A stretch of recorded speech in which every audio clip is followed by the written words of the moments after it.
काही दिवसापूर्वी लोकसभेच्या निवडणुकीचे निकाल लागले आणि निकालानंतर पुन्हा एकदा देशामध्ये तिसऱ्यांदा एनडीएचं सरकार आलं आणि नरेंद्र मोदी साहेब देशाचे पंतप्रधान होत आहेत। ही सगळ्यांसाठीच अभिमानाची आणि गर्वाची बाब आहे। निवडणुकीच्या निकालानंतर महाराष्ट्रामध्ये तो आम्ही खिलाडू वृत्तीने स्वीकारलेला आहे। संपूर्ण महाराष्ट्रामध्ये भाजपा असेल, शिवसेना असेल, राष्ट्रवादी काँग्रेस पार्टी असेल आणि अलायन्सचे आमचे सगळे मित्रपक्ष असतील, या सगळ्याच पक्षांनी त्यांच्या त्यांच्या परीने अहोरात्र मेहनत करून आपल्या आघाडीचे युतीचे उमेदवार निवडून आणण्यासाठी प्रामाणिकपणाने प्रयत्न केलेला आहे। आणि हा प्रयत्न करत असताना प्रत्येक कार्यकर्त्याचं, प्रत्येक शिवसैनिकाचं योगदान महायुतीच्या उमेदवारांना निवडून आणण्यासाठी आणि त्यांच्या प्रचारामध्ये नक्कीच आहे। परंतु काही ठिकाणी महाराष्ट्रामध्ये आम्हाला अपयश आलं याची देखील आम्हाला जाणीव आहे। तिन्ही पक्ष बसून आम्ही त्याचं आत्मचिंतन करू, आत्मपरीक्षण करू।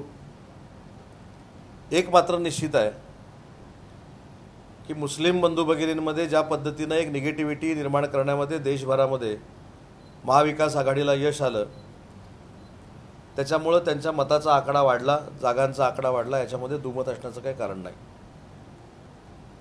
दलित बंधू भगिनींमध्ये संविधान बदलणार आहे अशा पद्धतीचा अपप्रचार केल्यामुळे त्यांचा देखील गैरसमज झाला, ती देखील मतं त्यांना पडली। त्याच्याबद्दल आम्ही त्यांचा दोष आहे असं मानत नाही। आम्ही हा गैरसमज दूर करण्यामध्ये कमी पडलो, हे प्रामाणिकपणाने मी इथं सांगितलं पाहिजे। रत्नागिरी सिंधुदुर्ग जिल्ह्यातनं नारायणराव राणे हे 50,000 मतांना निवडून गेले। त्याबद्दल मी देखील त्यांचं मनापासून कौतुक करतो, त्यांचं अभिनंदन करतो। आणि त्यांचा देखील प्रचार शिवसैनिकांनी, भाजपच्या पदाधिकाऱ्यांनी आणि राष्ट्रवादी काँग्रेस पक्षाच्या पदाधिकाऱ्यांनी, म्हणजे चिपळूणमध्ये शेखर निकम असतील, रत्नागिरीमध्ये माझे कार्यकर्ते असतील, माझे शिवसैनिक असतील जे एकनाथ शिंदे साहेबांवर प्रेम करतात, सिंधुदुर्गामध्ये आमचे सगळे पदाधिकारी असतील, यांनी देखील प्रामाणिकपणाने काम केलं। परंतु कदाचित काही गैरसमजातनं असेल किंवा अन्य काही बाबींमुळे असेल, महाराष्ट्रामध्ये काही ठिकाणी गैरसमजाचं वातावरण तयार झालेलं आहे।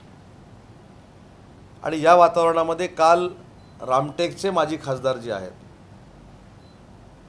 त्यांनी देखील एक पत्रकार परिषद घेतली। रायगडमधनं आमचे मुख्य प्रतोद भरत शेठ गोगावले साहेबांनी एक पत्रकार परिषद घेतली आणि निलेशजी असतील किंवा नितेशजी असतील यांनी देखील पत्रकार परिषद किंवा ट्विट केलेलं आहे। या सगळ्या संदर्भात मी स्वतः आज सकाळी माननीय भाजपाचे महाराष्ट्राचे सर्वेसर्वा देवेंद्रजी फडणवीस यांच्याशी चर्चा केली, प्रदेशाध्यक्ष बावनकुळे साहेबांशी चर्चा केली आणि भाजपाचे कोकणातले नेते रवींद्र चव्हाण यांच्याशी देखील चर्चा केली। महायुतीतला एक जबाबदार मंत्री म्हणून माझं जे काय म्हणणं होतं, माझं जे काय मत होतं, हे मी तिन्ही नेत्यांकडे मांडलेलं असल्यामुळे ते मला पत्रकार परिषदेतनं जाहीर करायचं नाही। देवेंद्रजी माझ्याशी काय बोलले, बावनकुळे साहेब काय बोलले, रवींद्र चव्हाण साहेब काय बोलले, हे देखील मला पत्रकार परिषदेमधनं सांगायचं नाही। परंतु मला असं वाटतं की भाजपाचे महाराष्ट्राचे सरचिटणीस निलेशजी असतील, नितेशजी असतील, त्यांचा देखील जो गैरसमज झालेला आहे तो देखील काही दिवसामध्ये दूर होईल। आम्हाला महायुतीनंच भविष्यातल्या निवडणुका लढवायच्या आहेत। त्याच्यामुळं कोणाच्याही वक्तव्यामुळं येणाऱ्या पदवीधर मतदारसंघाच्या निवडणुकींवर परिणाम होऊ नये याची दक्षता प्रत्येकानं घेतली पाहिजे। कृपाळ तुमाणे साहेबांशी देखील मी स्वतः चर्चा केलेली आहे। मी रामटेकचा प्रभारी म्हणून स्वतः त्या निवडणुकीमध्ये होतो। माननीय एकनाथ शिंदे साहेब असतील, चंद्रशेखर बावनकुळे साहेब असतील, यांनी एकत्र येऊन ती जागा देखील जिंकण्याचा प्रामाणिकपणाचा प्रयत्न केलेला होता।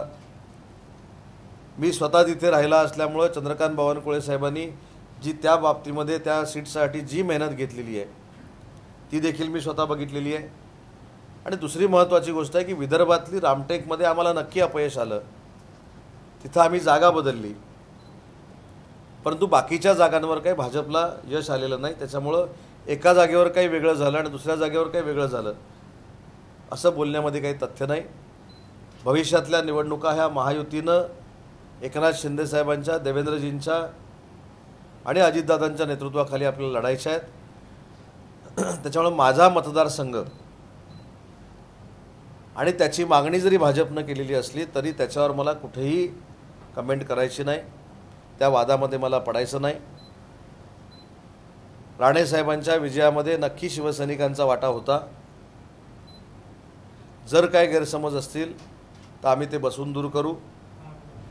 कारण ज्यांनी माझ्यावर टीका केली की ज्यांनी माझा मतदारसंघ मागितला आहे हे काय उभाटाचे पदाधिकारी नाही आहेत किंवा उभाटाचे नेते नाही आहेत, ते आमच्यातलेच आहेत. त्याच्यामुळे नक्की आम्ही गैरसमज दूर करू. आमच्यामुळं महाविकास आघाडीच्या कुठच्याही घटक पक्षाला फायदा होईल अशा पद्धतीची भूमिका माझ्याकडनं घेतली जाणार नाही. त्याच्यामुळे समोरचा कोणतरी बोललाय म्हणून माझ्याकडनं आपण देखील टीकेची अपेक्षा करू नये. ते बोललेत म्हणून मी तुम्हाला काहीतरी ब्रेकिंग देईन अशा पद्धतीची देखील अपेक्षा माझ्याकडनं करू नये. शेवटी आमचं हे घरातलं भांडण आहे, महायुतीतलं भांडण आहे. त्याच्यामुळे ते कसं थांबवायचं, कसं पुढं न्यायचं की न्यायचं नाही याची परिपक्वता माझ्यासारख्या कार्यकर्त्यामध्ये आहे. आणि स्वाभाविक आहे, जर गैरसमज झाला असेल तर त्याच्यातनं काही वक्तव्य होतात, त्याच्याकडे देखील मला खिलाडू वृत्तीनं बघायचं आहे. कारण आज राज्याचा उद्योगमंत्री म्हणून काम करत असताना माझ्या एखाद्या वक्तव्यामुळं महायुतीमध्ये कुठे मिठाचा खडा पडेल अशा पद्धतीचं वक्तव्य मला करायचं नाही. आणि म्हणून राणेसाहेबांना मी स्वतः भेटेन. ते शेवटी सिनियर आहेत, राज्याचे मुख्यमंत्री राहिलेले आहेत. त्याच्यामध्ये मला असं वाटतं की फार काळ ही कटुता राहील असं मला वाटत नाही. आणि जे काही गैरसमज आहेत ते आम्ही बसून दूर करू. त्याच्यामुळं महाराष्ट्रातल्या प्रत्येक भाजपाच्या कार्यकर्त्यानं, प्रत्येक शिवसेनेच्या कार्यकर्त्यानं, प्रत्येक राष्ट्रवादी काँग्रेस पार्टीच्या कार्यकर्त्यानं आपापल्या परीनं महायुतीचा उमेदवार निवडून आणण्यासाठी अहोरात्र मेहनत केलेली आहे. त्याच्यामुळं माझी नेते मंडळींना एवढीच विनंती आहे महायुतीतल्या की आपल्या बोलण्यामुळं, आपल्या वक्तव्यामुळं तिघांची जी अतिशय चांगली संघटनात्मक युती झालेली आहे त्याच्यामध्ये कुठं वेडवाकडं होईल अशा पद्धतीचं कोणी बोलू नये. आणि म्हणूनच मी आपल्याला सांगितलं की माझ्या दृष्टीनं निलेशजींनी केलेलं ट्विट असेल किंवा नितेशजींनी घेतलेली पत्रकार परिषद असेल याच्या संदर्भातला माझा विषय, कारण प्रत्येक ठिकाणी गेल्यानंतर ते बोलल्यानंतर तुमचं म्हणणं काय आहे, ते बोलल्यानंतर तुमचं म्हणणं काय आहे, हा विषय माझ्यासाठी संपलेला आहे. राणेसाहेबांना सोबत घेऊन केंद्रामध्ये कोकणचा विकास करणं हे आमचं ध्येय आहे. राणेसाहेबांना कोकणचा अभ्यास आहे. साहेबांसाठी मी स्वतः वाडी वस्त्यांवर फिरलेलो आहे. त्याच्यामुळं ज्या काही विकासात्मक त्रुटी शिल्लक आहेत कोकणातल्या त्या राणेसाहेबांच्या माध्यमातून आम्ही दूर करू. निलेशजी, नितेशजींना साथीला घेऊ. त्याच्यामुळं कोणाला जर वाटत असेल की कालच्या ट्विटमुळं आमच्यामध्ये फार मोठा वादंग निर्माण होईल आणि आम्ही भांडू आणि आम्ही काहीतरी वेगळं करू, त्याच्यामुळे माझ्यासाठी तो विषय संपलेला आहे. जे काही गैरसमज आहेत ते बसून आम्ही संपू. त्याच्यामध्ये परत तुम्हाला माझ्याकडनं काही ब्रेकिंग मिळेल अशी शक्यता आपण देखील बाळगू नये. आमच्या घरातला हा विषय आहे, युतीतला आहे. जे काही गैरसमज आहेत ते काही कालावधीमध्ये नक्की दूर होतील याची मला खात्री आहे. सर, निलेश राणेंनी ट्विट करताना आणि व्हिडिओत म्हटलंय की राणे कोणाला सोडत नाही, हा त्यांचा धमकीवजा इशारा समजायचा का? म्हणजे मी फारच छोटा कार्यकर्ता आहे.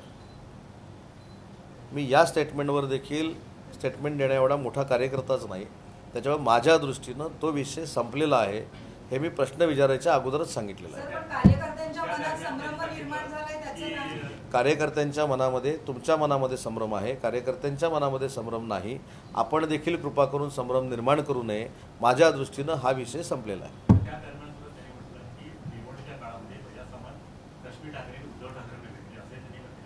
मी काय सांगितलं, ह्यालाच गैरसमज असं म्हणतात. ह्याचीच व्याख्या गैरसमज अशी आहे. आता उद्धवजींना भेटले रश्मी ठाकरेंना भेटले हे काही लपून राहत नाही. जर पुरावा असेल तर त्यांनी तो सादर करावा. आणि माझी विनंतीच ही आहे की जर आपल्याकडे पुरावा असेल तर भाजपाचे नेते स्वतः देवेंद्रजी आहेत, बावनकुळे साहेब आहेत, राणे साहेब आहेत, त्यांच्याकडे तो सादर करावा. त्याच्यावर पक्षांतर्गत जी काही कारवाई करायची ती एकनाथ शिंदे साहेब करतील ना. पण म्हणून माझं असं मत आहे की त्याच्यासाठी ट्विट करावं अशातला माझा भाग नाही. आणि म्हणून मी एकदा जर सांगितलं की माझं सगळं सांगत असताना की माझ्यासाठी तो विषय संपलेला आहे, तर विकासात्मक मला विचारा. नारायण राणे खासदार झाल्यावर त्यांनी जिल्ह्यातले 4 प्रश्नाकडे लक्ष देणार असं म्हटलंय. एक मुंबई गोवा महामार्ग, एअरपोर्ट, पाणी प्रश्न येतो जिल्ह्यात, आणि दुसरं इंडस्ट्री आणणार. आपण त्याच्याकडे कसं? चांगलं आहे ना. जर राणेसाहेबांच्या नेतृत्वाखाली फार मोठी इंडस्ट्री या ठिकाणी येणार असेल. कालच मी आपल्याला परवा जे मी ट्विट केलं होतं की मी आनंद महिंद्रांना देखील भेटलो, तर माझी सदिच्छा भेट जरी असली तरी रत्नागिरीमध्ये त्यांनी फार मोठे प्रोजेक्ट आणावेत यासाठीच मी त्यांची भेट घेतलेली होती. त्या साथीला जर राणेसाहेबांसारखा नेता असेल तर अजून चांगल्या पद्धतीची इंडस्ट्री येऊ शकते. पाण्याचा प्रश्न जर सुटणार असेल तर आमचं पाठबळ त्यांना आहे. त्याच्यामुळे विकासात्मक दृष्ट्या राणेसाहेब जर पुढे जाऊन काही करणार असतील तर त्यांच्यासोबत आम्ही आहोत ना. आम्ही महायुतीतले आहोत आणि ते करू शकतात. मुख्यमंत्री असताना त्यांनी करून दाखवलेलं आहे, तर त्याच्यावर शंका घ्यायची काही आवश्यकताच नाही.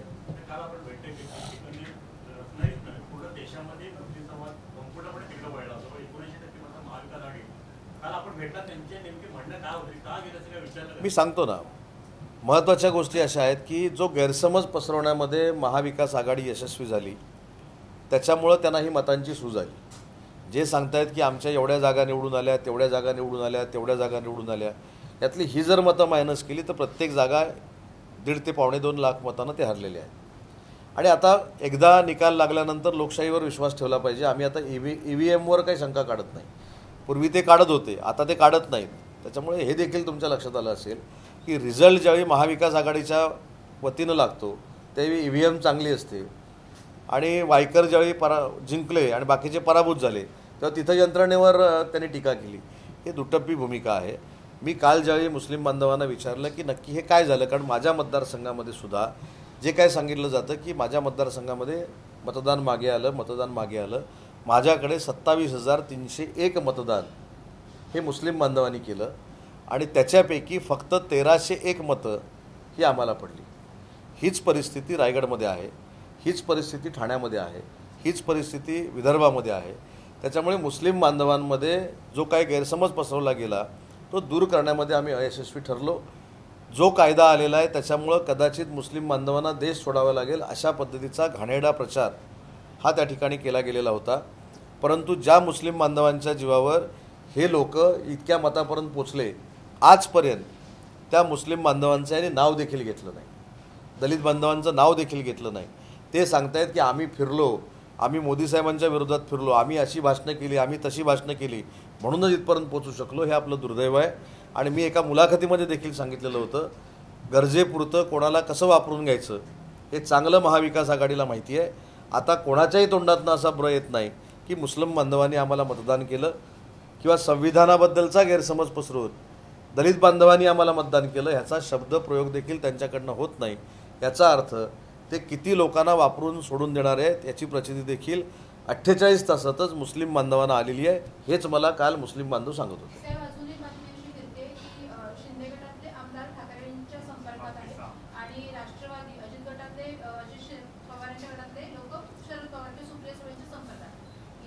नाही, सोशल मीडियावर ज्या काही बातम्या येतात त्याच्यावर कोणी विश्वास ठेवू नये.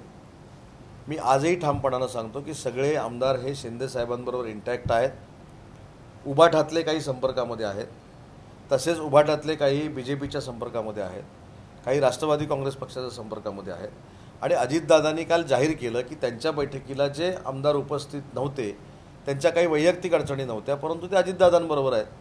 परंतु ज्या पद्धतीनं सोशल मीडियामधनं काही गोष्टी विरोधक पसरवण्याचा प्रयत्न करतात त्याला काही लोक बळी पडतात. त्यामुळे कुठेही काही झालेलं नाही. आम्ही 200 क्रॉस जे केलेले आहेत आमदार ते 200 तसेच आहोत.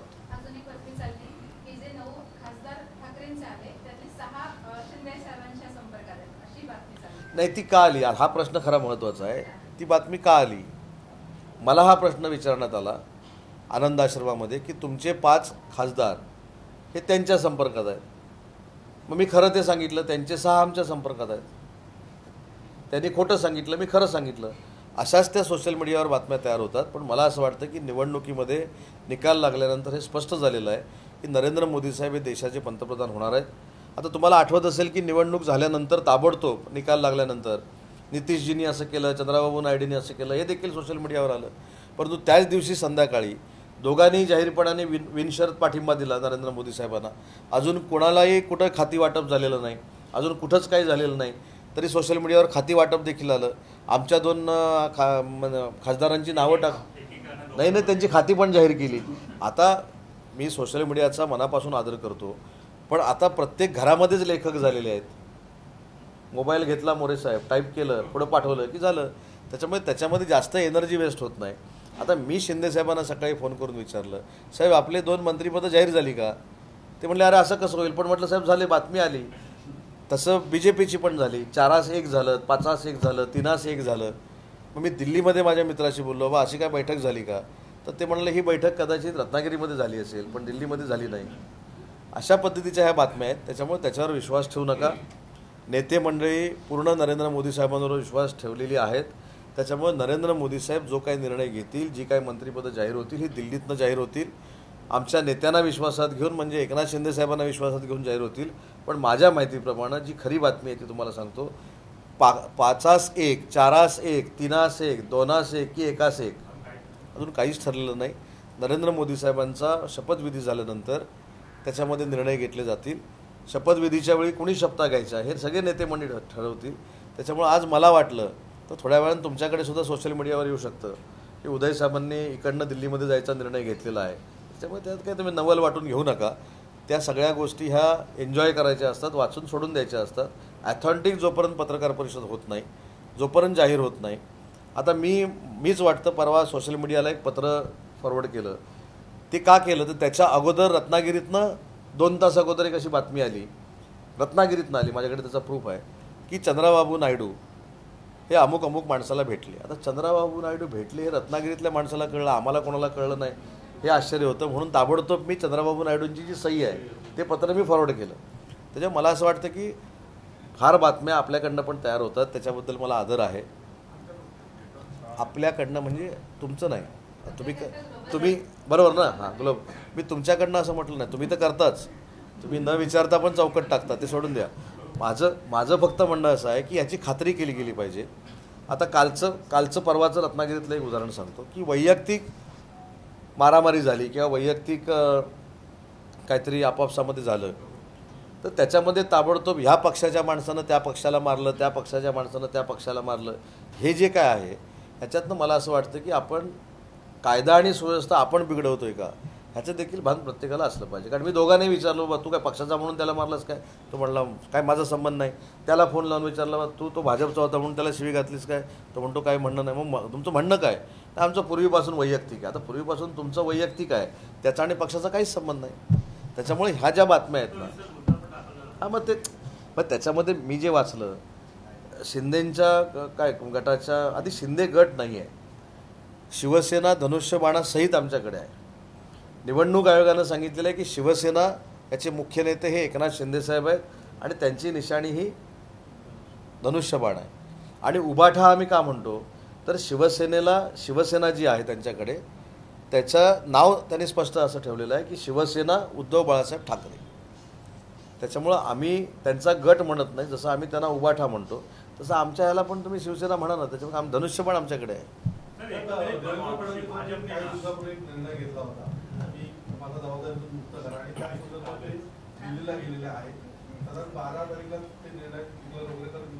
माझं तर त्या बाबतीमध्ये स्पष्ट मत असं आहे की अपयश ही सांघिक जबाबदारी आहे. कोणाच्या एकाच्या डोक्यावर जी खापर काही लोक फोडतात, सांघिक जबाबदारी आहे. काही लोक कमी पडली असतील, काही लोक जास्त पद्धतीनं काम केलं असेल. ज्यांनी चांगलं काम केलं त्यांचं अभिनंदन केलं पाहिजे. आता आमच्याकडनं थोडा मतदारसंघ आमचा मागं राहिला, आम्ही आत्मपरीक्षण केलं पाहिजे. ही राजकारणातली एक प्रोसिजर आणि त्या संपूर्ण प्रोसिजरला काय देवेंद्रजी फडणवीस जबाबदार नाहीत. त्याच्यावर एकनाथ शिंदेसाहेबांनी अतिशय समर्पक असं उत्तर दिलेलं आहे की त्यांनी सांगितलं ही सांघिक जबाबदारी आहे. त्याच्यामुळे देवेंद्रजींनी सरकारमध्ये राहावं ही आमची भूमिका आहे. आणि जी एकनाथ शिंदे साहेबांची भूमिका आहे ती आमची भूमिका आहे. त्या भूमिकेला आम्ही ओव्हररूल करत नाही, कारण आम्ही त्यांच्या पक्षामध्ये काम करतो, आम्ही त्यांचं नेतृत्व मानतो.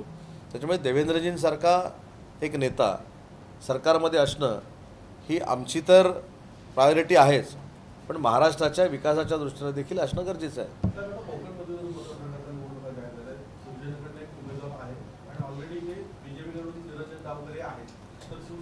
याच्यामध्ये थोडे गैरसमज असे झालेले आहेत. ते सकाळी मी प्रदेशाध्यक्ष बावनकुळे साहेबांशी बोललो. ज्या काही स्टेटमेंट देत आहेत किंवा ज्या काही गोष्टी होत आहेत त्याच्यामुळं रायगडमधनं काल आमचे भरत शेठ गोगावलेंनी एक पत्रकार परिषद घेऊन सांगितलं की या सगळ्या गोष्टीचं जोपर्यंत क्लेरिफिकेशन होत नाही तोपर्यंत आपण या सगळ्या गोष्टीमध्ये सक्रिय होणार नाही. आता ही त्यांची ती भूमिका आहे रायगडवासियांची. माझ्याबरोबर जे शिवसैनिक बोलले त्यांची देखील हीच भूमिका असू शकते. परंतु महायुतीचा उमेदवार जाहीर झाल्यानंतर मग ते डावखरे असतील किंवा XYZ कोणी असतील आणि आमच्या कार्यकर्त्यांच्या पदाधिकाऱ्यांच्या मनातल्या शंका दूर झाल्यानंतर जीव ओतून आम्ही काम करू आणि महायुतीचा जो पण उमेदवार असेल त्याला निवडून आणू.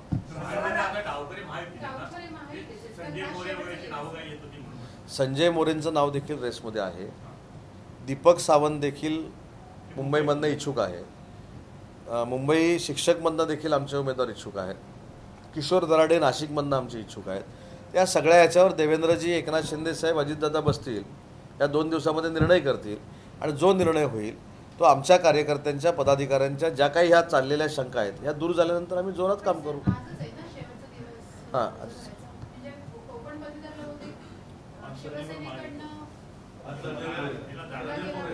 आहेत ना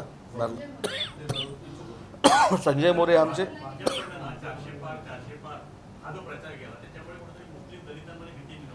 नाही, 400 पारची ही जी भीती निर्माण केली गेली ही संविधानाच्या बाबतीत केली गेली. आणि आपण जर मागं जाऊन इतिहास बघितला, आपल्याकडे सगळ्यांकडे गुगल आहे, तर संविधान बदलणार हे पहिलं वक्तव्य राजीव गांधींनी केलं होतं, माजी पंतप्रधान. त्यांनी असं सांगितलेलं होतं की या देशामध्ये संविधान हे काँग्रेसच बदलू शकतो आणि मी ते संविधान बदलून दाखवणार. परंतु हे आम्ही लोकांपर्यंत पोचवायला कमी पडलो आणि आम्हाला ज्यांना संविधानावर कधीही बोलायचं नव्हतं, संविधानाला धक्का देखील लावण्याचा प्रश्न येत नाही असं नरेंद्र मोदी साहेबांनी सांगितलेलं असताना सुद्धा ते हे निगेटिव्हिटी पसरवण्यामध्ये यशस्वी झाले. आम्ही कमी पडलो ना त्याच्यामध्ये.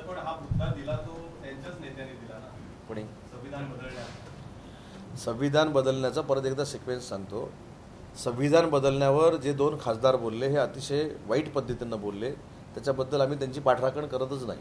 पण त्याच्यानंतरसुद्धा पुण्याच्या भाषणामध्ये आणि मुंबईच्या भाषणामध्ये नरेंद्र मोदी साहेबांनी स्पष्ट सांगितलं की संविधान आम्ही बदलणार नाही, उलट संविधान जे बदलतील त्यांच्या विरोधात आम्ही उभं राहू. त्याच्यामुळे आता खासदाराचं मानायचं की पंतप्रधानांचं मानायचं, मुद्दा तेच ना. त्याच्यामुळे हा डिलेवर, सगळ्यात महत्त्वाचं डिलेवर झालं नाही. सांगा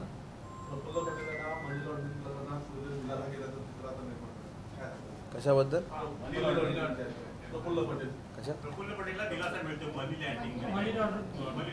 नाही, मला माहीत नाही. मी वाचतेल, मला आता ते त्या प्रकरणात होते हे पण मला माहीत नाही.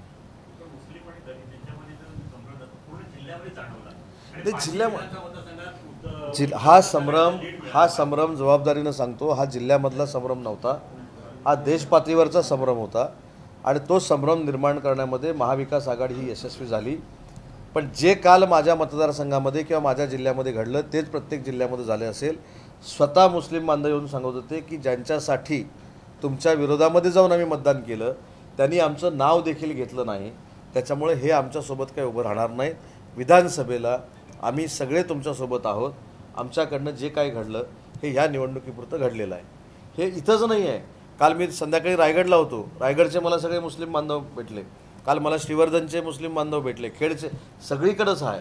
हा ट्रेंड जो होता हा फक्त काय रत्नागिरी जिल्ह्यापुरता नव्हता, पूर्ण महाराष्ट्रामध्ये होता आणि देशामध्ये होता. हां, सर, राज्य मंत्रिमंडळाची विस्तार या महिन्यात होईल का? कारण कालच्या बैठकीत अजित पवार यांनी तशी सूचना म्हणजे जाहीर वक्तव्य केलं होतं. आता राज्य, जसं मगाशी मी सांगितलं की चंद्राबाबू नायडू साहेब हे राहुल गांधींना भेटले, हे रत्नागिरीत बातमी तयार झाली. तसं मंत्रिमंडळाचा विस्तार होईल की नाही हे रत्नागिरीत मी सांगू शकत नाही. हे नेतेमंडळींची जबाबदारी आहे. नेतेमंडळी योग्य वेळी योग्य निर्णय घेतील.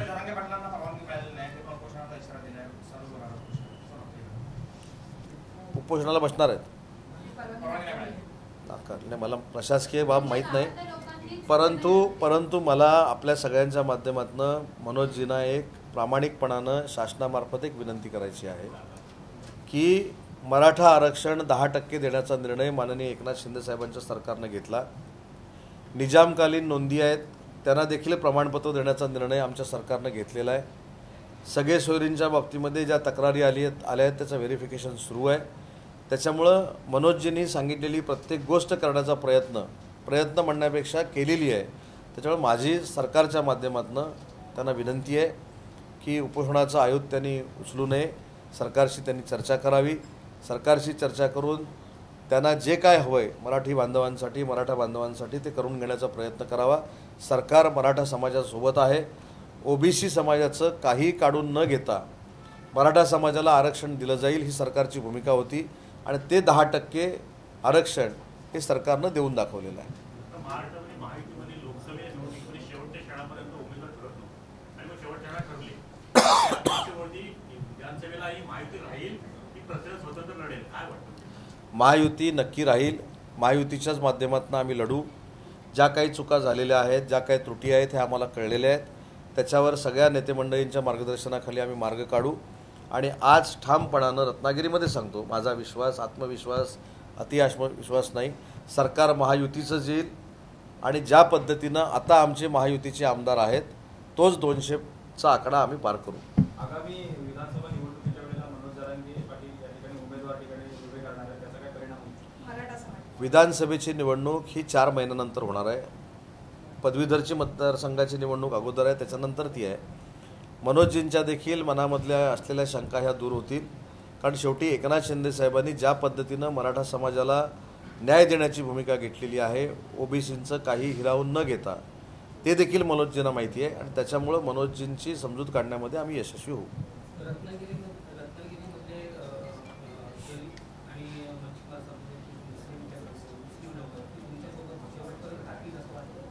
नाही, आता हे कसं आहे, आत गेल्यानंतर तुम्ही कोणाला मतदान केलं हे तरी मला कुठं माहिती आहे. त्याच्यामुळं आज तुम्ही सांगितलं मी तुमच्यासोबत आहे. शेवटी लोकशाहीमधला हा प्रकार आहे, तुम्ही माझ्यासोबत आहे, ओके. मी आता असं कसं सांगू शकतो की आता तुम्ही मला सांगितलं की मी 100% तुमच्याबरोबर आहे, पण तिथे आत गेल्यानंतर तुम्ही कुठचं बटन दाबलं, हे मोबाईलमधनं फोटो काढून दाखवलं तर मला कळेल, आता मला काही कळणारच नाही ना. शेवटी लोकशाहीमध्ये विश्वास हाच महत्त्वाचा आहे आणि मला विश्वास आहे की मच्छीमारांसाठी असेल, दलित बंधू भगिनींसाठी असेल, मुस्लिम बांधवांसाठी असेल किंवा सगळ्या समाज घटकांसाठी असेल, कुठेही वाद न लावता, कुठेही मारामाऱ्या न होता आजपर्यंत लोकप्रतिनिधी म्हणून मी त्यांच्यामध्ये मिळून मिसळून राहिलेलो आहे. त्याच्यामुळे विधानसभेला नक्की ते मला आशीर्वाद देतील याची पूर्ण खात्री आहे. शब्बीर सावंत उमेदवार झाले, नातेवाईकांना म्हणतो मी घेऊन आलो, एक मत मिळालं बाकी नाही ते घरातलं नातेवाईकांना घेऊन आला ती पण मत मिळाली नाही. तेच सांगतो ना, त्याच्यामुळे ते कमाल नाही म्हणतो, म्हणजे इतकं ते वातावरण एवढं. इव्हन तुम्ही अनेक मतदारसंघ जर आपण बघितले, अनेक मतदारसंघ बघितले,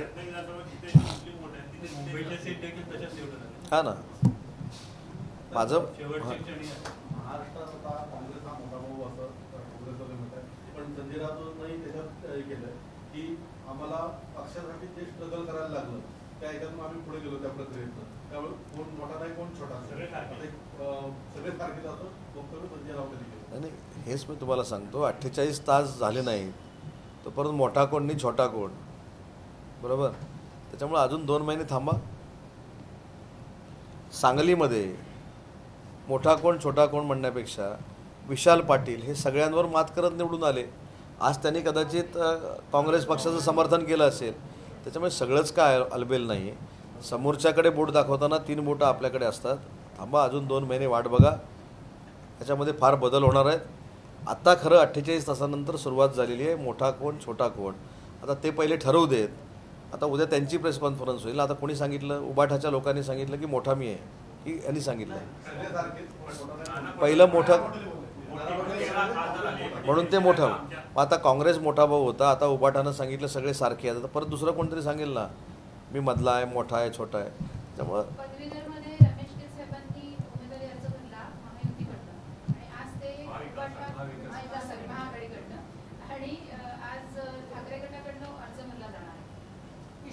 किशोर जैन करणार. म्हणजे एकीकडे त्यांनी घोषणा केली की महायुती आघाडीचा उमेदवार रमेश कीर आणि आज ते अर्ज भरतात. मुंबईमध्ये देखील मॅडम हेच झालेलं आहे. कपिल पाटील साहेब जे शिक्षक मतदारसंघाचे आमदार होते त्यांना सांगण्यात आलं की महाविकास आघाडी म्हणून आम्ही तुम्हाला पाठिंबा देऊ. त्यांनी त्यांचा उमेदवाराचा फॉर्म भरला. तिथं देखील शिवसेना आता उमेदवार उभं करते. त्याच्यामुळे मला असं वाटतं की कोणत्या नेतृत्वावर मला बोलायचं नाही, पण आमच्यावर टीका करत असताना आपण पण आता 1 महिन्यामध्ये गमती जमती बघू नये. त्यांनी घोषणा केली होती की काँग्रेसला सोडणार ही जागा माझ्या आणि आता त्यांनी नाशिक शिवसेना घेणार होती आणि रत्नागिरी काँग्रेसला सोडणार. त्यांनी आता सगळे उभे केले. तिकडे डिक्लेअर करून टाकलं आणि मागे घ्या. साहेब, पण शिंदेनं जर उमेदवाराच्या बाबतीत स्वातंत्र्य दिलं असतं लोकसभा निवडण्याचं, ते भाजपने सर्वे केला आणि तो चुकीचा ठरला उमेदवारांच्या बाबतीत, तर अधिक सीट आल्या असत्या. नाही, मी असं म्हणणार नाही की भाजपनं सर्वे केला आणि तो हे झाला. शेवटी ही लोकशाहीमधली प्रोसिजर आहे. मगाशी कोणीतरी सांगितलं तर एक महत्त्वाचं आहे की काही उमेदवार हे म्हणजे उद्या फॉर्म भरायचा आहे तर आज डिक्लेअर झाले. त्याचा देखील काही ठिकाणी फटका पडलेला आणि तो काय कोणाचा दोष नाही आहे. तो काय भाजपचा दोष आहे की शिंदेसाहेबांचा दोष आहे अशातला भाग नाही. आता ह्या सगळ्या प्रिकॉशन घेतील ना, ह्या सगळ्या प्रिकॉशन घेतील. किती जागा लढवायच्या आहेत, किती जागा लढवायच्या नाहीत, भाजपनं कुठच्या लढवायच्या आहेत, अजितदादांनी कुठच्या लढवायच्या आहेत, शिंदेसाहेबांनी कुठच्या लढवायच्या आहेत, हे लवकरात लवकर फायनल होईल. उद्या आमची पक्षाची बैठक आहे, शिंदेसाहेबांनी बोलवलेली आहे, आमदारांची, आमच्या सगळ्या मंत्र्यांची. तिथे देखील काही चर्चा होईल. पण मला असं वाटतं की जो आम्ही धडा शिकलेलो आहोत त्याची पुनरावृत्ती होणार नाही याची दक्षता आम्ही घेऊ. एकदम ग्रीप चांगली घेतली नाही काँग्रेसने. शेवटचा प्रश्न, पुन्हा भविष्यामध्ये पुन्हा एखादं ट्विट किंवा पत्रकार परिषद घेतली जाणार नाही या मतदारसंघाबद्दल याची तुम्हाला खात्री वाटते का? कोणाची खात्री? ट्विट केल्यानंतर तुम्ही पत्रकार घेणार नसाल. तुम्ही विषय संपवले. पत्रकार एक मिनिट, पत्रकार परिषदेमध्ये आता तुम्ही एक मला प्रश्न विचारला, पुढच्या पत्रकार परिषदेत मी विचारणारच नाही असं होऊ शकतं का? मी काय सांगितलं, माझ्या दृष्टीनं हा विषय संपलेला आहे.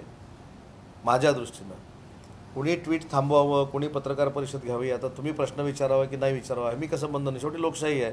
मी माझ्या दृष्टीनं सांगितलं की मी आज पत्रकार परिषद घेऊन नुसता माझ्या मतदारसंघाचा नाही, माझी पहिल्यापासूनची जर पत्रकार परिषद आपण बघितली तर कृपाळ तुमाणे साहेबांनी जी काही पत्रकार परिषद घेतली त्यापासून इथल्या ट्विटपर्यंत मी भाष्य केलेलं आहे.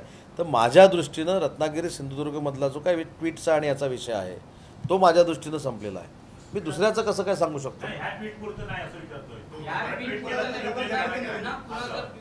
मी काय सांगितलं माझ्या दृष्टीनं आणि मला देखील तुम्हाला विनंती करायची आहे की परत असं ट्विट जर आलं तुम्ही पण मला प्रश्न विचारू नका. माझ्या दृष्टीनं प्रश्न संपला. मी दखल हा शब्द प्रयोग केलेला नाही. मी काय सांगितलं माझ्या दृष्टीनं हा प्रश्न संपलेला आहे. सर, अनेक वेळा शिंदे साहेबांच्या नेतृत्वावर प्रश्नचिन्ह उपस्थित केलं जात होतं, मात्र लोकसभेच्या निवडणुकीत चांगल्या जागा त्यांना मिळाल्या. एकनाथ शिंदे साहेबांची एकही जागा निवडून येणार नाही असं देखील काही महाभाग रोज 9:30 वाजता सांगत होते.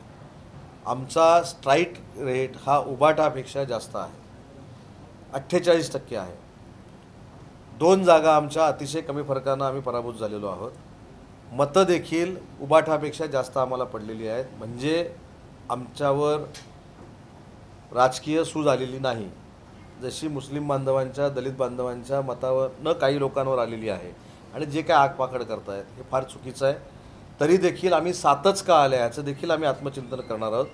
एकनाथ शिंदेसाहेब हे गावागावामध्ये जाऊन लोकांमध्ये जाऊन मिसळणारा आपला मुख्यमंत्री आहे. त्याच्यामुळे नक्की ते याचा विचार करतील आणि या सगळ्याचं उत्तर आम्ही व्याजासकट विधानसभेच्या निवडणुकीला देऊ. सर, मगाशी तुम्ही म्हणालात की 2 जागा ज्या सोशल मीडियावर फिरतायत की आम्हाला 2 मंत्रिपदं मिळणार आहे, ती माहिती तुमच्यापर्यंत नाही, पण अशी काही चर्चा आहे का की मंत्रिपद? नाही, चर्चाच नाही ना. नाही, मी ह्या 2 जागेचं म्हणत नाही. मी फक्त शिवसेना म्हणून 2 सांगितलं. हे पण आहे की राष्ट्रवादीला कोणाला मिळालं, शिवसेनेला कोणाला मिळालं, नितीशजींना कोणाला मिळालं, लोकसभेचं अध्यक्षपदावर कोण बसणार आहे, इथपर्यंत वाटप झालंय खाते वाटप इकडे.